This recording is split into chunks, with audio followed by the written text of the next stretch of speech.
Adam Mercer's life looked perfect. And perfect here did not mean perfect in the way breakfast commercials use the word, with an entire family dressed in white linen around a kitchen island. Nobody suffering from high cholesterol or the perfectly natural desire to strangle a younger sibling. His life was genuinely perfect, or at least perfect enough that people could envy him without feeling they were being unfair. Morning opened its eyes onto a clipped green lawn, a swimming pool nobody used except in photographs. 2 very luxurious cars in the garage, and a third that no member of the family could remember. YT. Hay bought it. The house was large enough for one person to locate another by phone, but it was not cold. Claire had left her mark in every room, framed pictures of the children, potted plants, decorative pillows nobody was allowed to lean against, and a white-scale model of Mercer Tower in the foyer, standing there like a small shrine to the head of the household. Claire drew the curtains apart. Sunlight entered quietly and struck Adam directly in the eyes. From beneath the comforter, he said, "Claire, there's an invention called curtains. They were designed to prevent exactly what you're doing." She leaned over him. "Good morning, sweetheart." He opened one eye, then the other.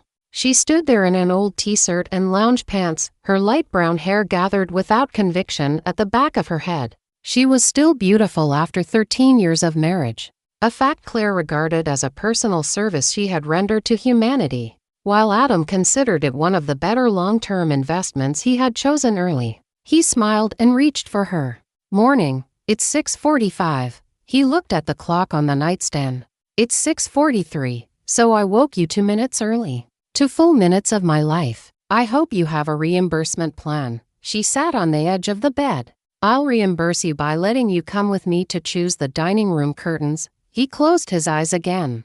"Good morning to you too." She laughed and patted his shoulder. "Get up. The kids are waiting. For me, or for what I brought back? Lily is waiting for you. Ethan is waiting for the watch.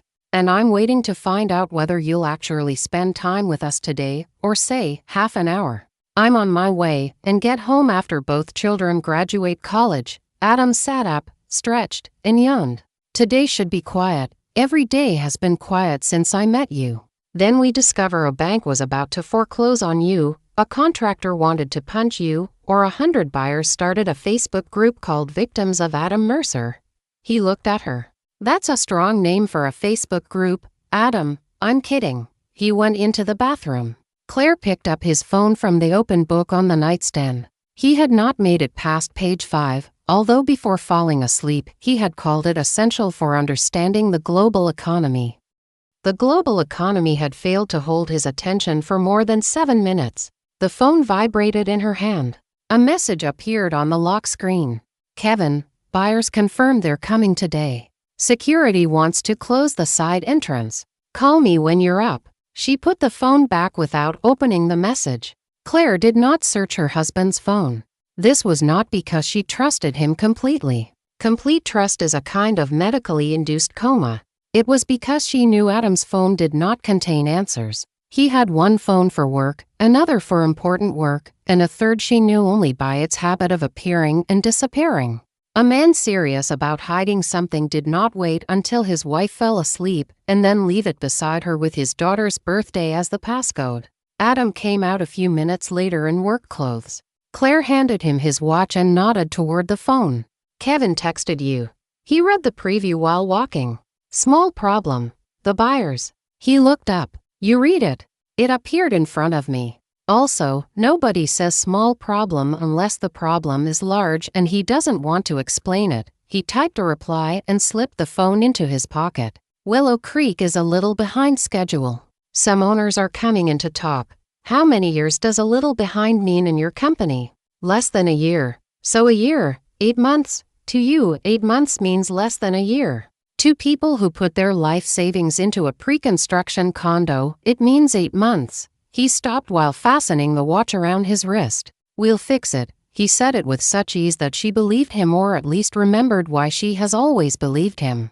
Adam was not the kind of man who told you a problem did not exist. He told you it existed, described it as slightly worse than you had imagined, and then convinced you he was the only person who could lead you out of it. You left grateful, even if you had entered his office to complain about him. Ethan sat at the kitchen island holding a sealed box as though guarding evidence in a murder trial. At 11, he was practicing the difficult art of looking indifferent to things he might die if he did not receive immediately. 8-year-old Lily was drawing on a large sheet of paper, the tip of her tongue showing with concentration. Cups of markers surrounded her untouched breakfast. Eggs and sliced fruit had never inspired a serious artist.